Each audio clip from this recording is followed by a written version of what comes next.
Hello மக்களே, இன்னைக்கு video ஒரு ஃபுட் வீலாக இருக்க போது. இன்னைக்கு நம்ம போகிற ரெஸ்டாரண்ட் தமிழ்நாட்டில் ஃபுட்டுன்னு சொன்னாலே இந்த பிளேஸ் தான் ஞாபகம் வரும்.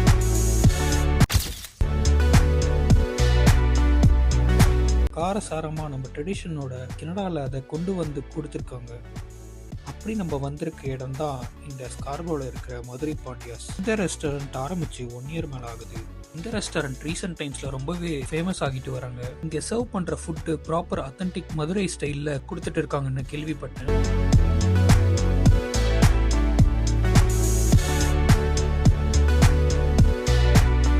அன்லிமிட்டட் பஃபே வெஜ் அண்ட் நான்வெஜ்ஜும் ஆர்டர் பண்ணியும் சாப்பிடலாம். நாங்க 2 பேரா போயிருந்தோம். அங்க கூட வந்தவங்க வெஜ் ட்ரை பண்ண வைக்கலாம்னு மைண்ட் வாஷ் பண்ணா மதுரை ஸ்டைல்ல ஃபுட்டு சாப்பிடும் போது யாராவது வெஜ் சாப்பிடுவாங்கன்னு கேட்டாங்க. ஒரு அசிங்கமாய் போச்சு குமார். சரின்னு சொல்லிட்டு 2 நான்வெஜ் பஃபே சொல்லிட்டோம். கனடாவில் நம்ம ஊர் மாதிரி வாழை இலையில போட்டு சாப்பிட்றது தனி ஃபீலை கொடுக்கும். நல்லா இலையில தண்ணியை தெளிச்சுட்டு அதை அப்படியே உரமாக வச்சு ஃபுல்லாக இலையை தொடச்சிட்டு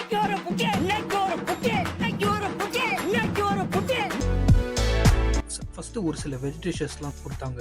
கீரை கூட்டு, கேரட் பீன்ஸ் பொரியல், முட்டை வறுத்தது, கோபி 65. வெஜ் நல்லதுதான், வெஜ் நல்லதுன்னு சொல்ல, ஆனா எனக்கு ஒத்துக்காது, உடம்புக்கு ஒத்துக்காது. வெஜ் சாப்பிட்டா டபார்னு வாந்தி வர மாதிரி இருக்கும், தலை சுத்தும், ஒரு மாதிரி எனக்கு வெஜ் சாப்பிட்டாலே ஒரு மாதிரி கோளாறாயிடும். நம்ம என்னதான் நான்வெஜ்னு சொன்னாலும் வெஜ் டிஷஸும் வைக்கிறாங்க.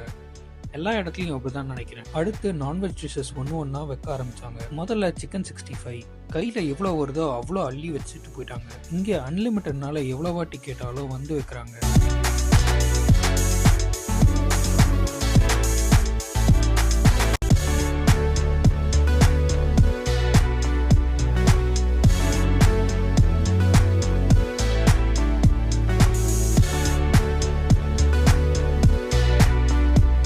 அடுத்து வடை, அப்பளம். மதுரை ஹோட்டல் வந்து பரோட்டா கொடுக்காம இருந்தா எப்படி?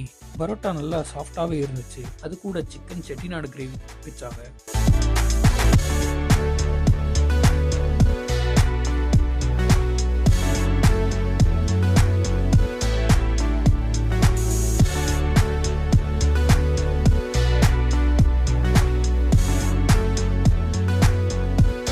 அதுக்கப்புறம் சீ ஃபுட்டில் ஃபிஷ் வைப்பாங்கன்னு பார்த்தா டிஃப்ரெண்ட்டாக நெத்திலி வச்சாங்க. நெத்திலிலாம் சாப்பிட்டு ரொம்ப நாள் ஆச்சு.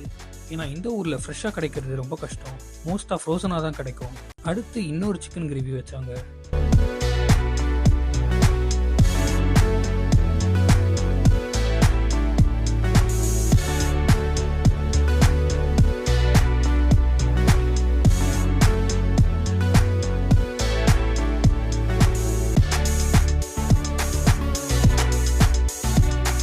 அதை தொடர்ந்து அப்படியே சிக்கன் பிரியாணி வச்சாங்க. சீரக சம்பா ரைஸ்ல அப்படியே அள்ளி அள்ளி வச்சாங்க. அள்ளி போட்டு எடுத்துட்டு வந்தனா அதான் தெரியும். சீரக சம்பா ரைஸ்ல பிரியாணி அவ்வளவா நான் விரும்பி சாப்பிட மாட்டேன். ஆனா இவங்க கொடுத்தது ரொம்பவே நல்லா இருந்துச்சு. சொல்ல போனா ஒரு பக்கா தமிழ்நாடு ஹோட்டல்ல உட்கார்ந்து சாப்பிட்டா அக்கம் பக்கத்துலயும் தமிழ் பேசுற ஆளுங்கெல்லாம் இருக்கும்போது என்ன ஃபீல் கிடைக்குமோ அதே ஃபீல் தான் கிடைச்சது. இன்னைக்கு ஒரு புகே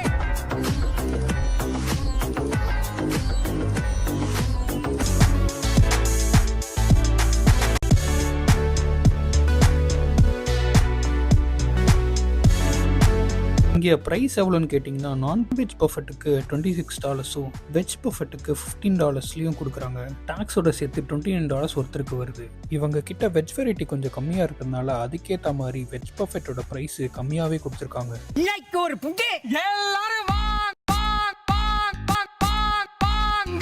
வீடியோலாம் எடுக்கிறத பார்த்து அங்கிருந்து ஒருத்தவர் கிட்ட வந்து என்னடா பண்றீங்கன்னு கேட்டாரு.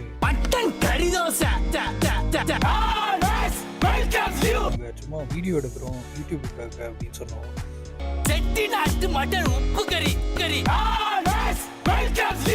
அப்புறம் தான் தெரிஞ்சு அந்த ஹோட்டல் ஓனரோட அப்பா தான் அது.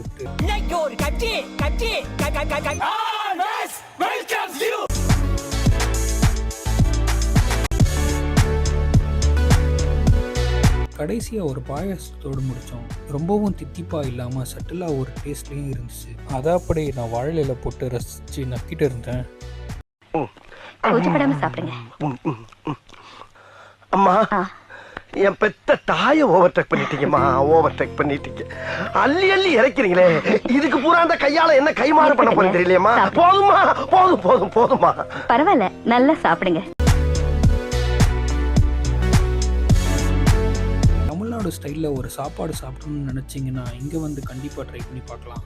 இது ப்ரொமோஷன் வீடியோலாம் இல்லைங்க.